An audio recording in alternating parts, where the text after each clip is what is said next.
Our next story is from Ukraine.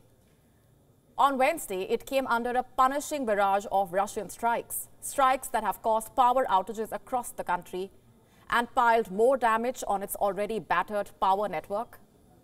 According to reports, Russia launched a total of 70 cruise missiles on Ukraine, 70. Out of this, over 51 missiles were shot down, along with 5 exploding drones. Where did these attacks unfold?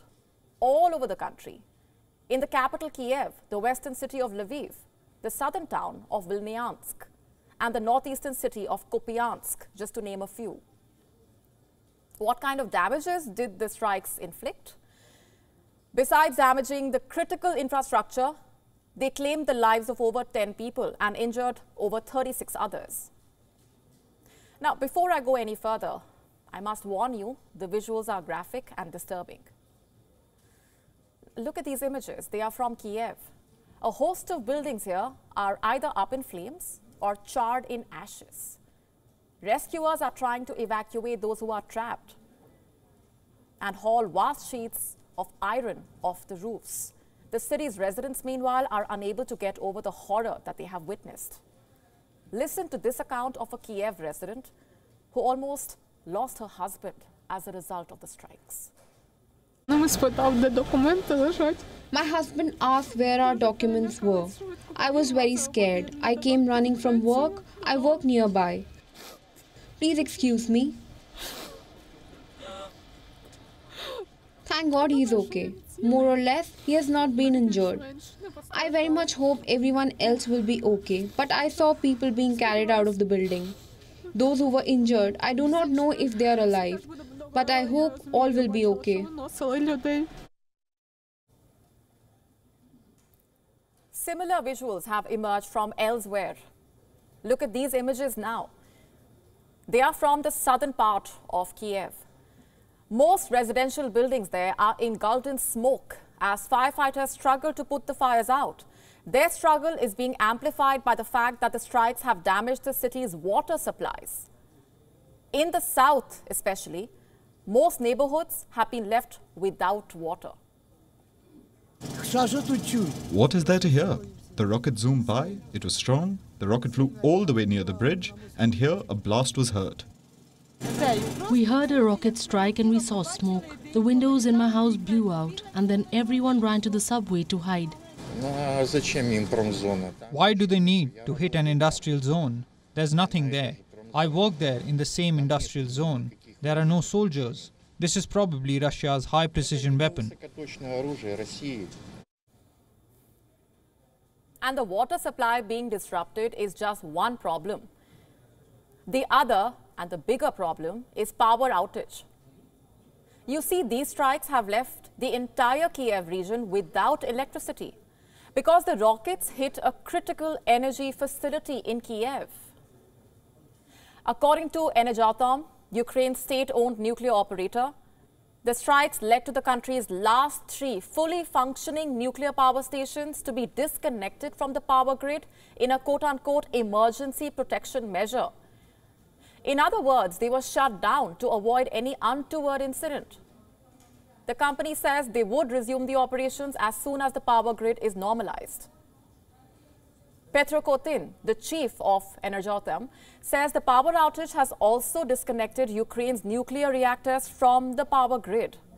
He says this has happened for the first time in 40 years and has raised the prospects of a quote-unquote nuclear and radioactive catastrophe. Let me say that again, nuclear and radioactive catastrophe.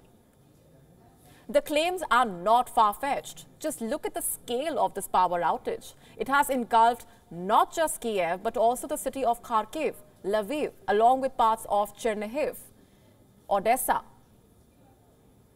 In a set of images that have emerged from Kiev, doctors can be seen performing a heart surgery despite the blackout.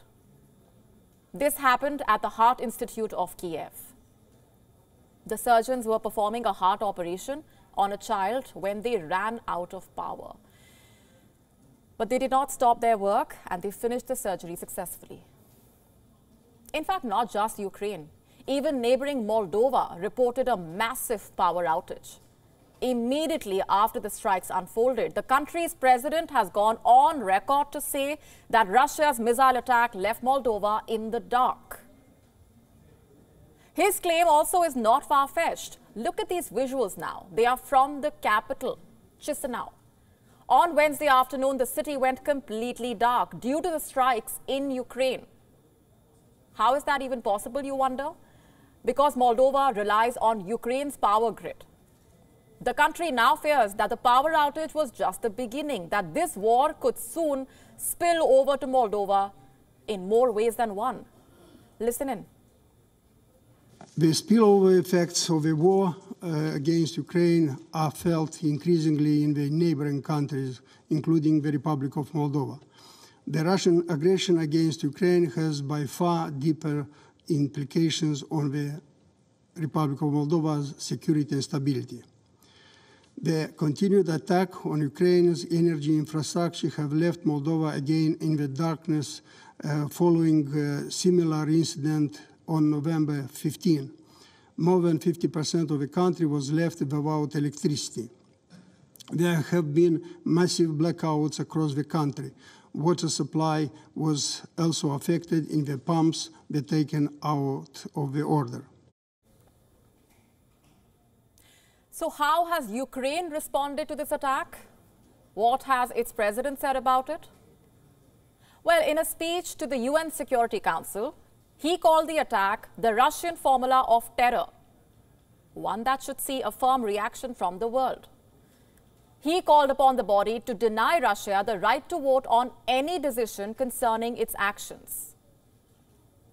Let's now get you the most telling excerpts from that statement. We are awaiting a very firm reaction of the world to today's Russian terror, response of our partners, response of our friends, not just observers, but a reaction from all those who really recognize the UN Charter. So today is just one day, but we have received 70 missiles. That's the Russian formula of terror. This is all against our energy infrastructure. We cannot be hostage to one international terrorist. Russia is doing everything to make an energy generator a more powerful tool than the UN Charter. So will the UN Security Council listen to Ukraine's demands? Well, to be honest, it cannot.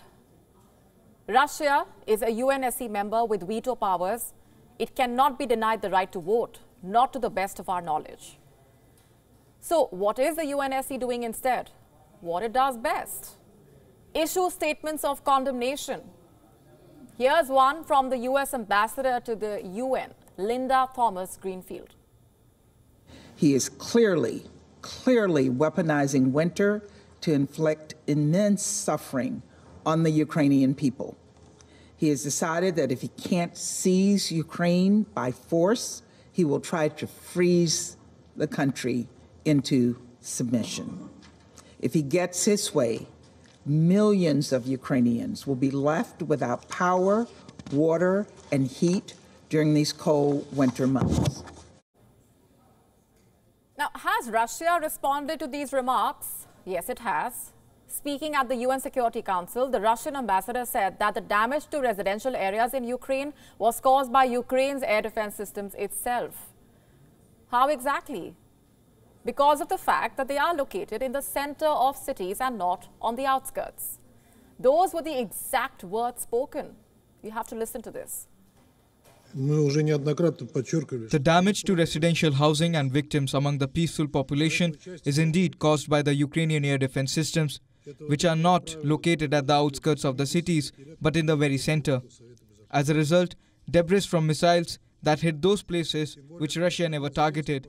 So, for example, today, Ukrainian users posted photos on the internet of missiles that hit residential homes in Kiev. Turns out that those were American air defense missiles, which were supplied to Kiev. So which side is telling us the truth? Is Russia targeting defense units only, or is it also attacking the civilian areas? Is Ukraine exaggerating the scale of these attacks, or is it actually helpless before the Russian assault? Like every question in this 9-month-long war, these too shall never fully be answered. WION now available in your country. Download the app now. Get all the news on the move.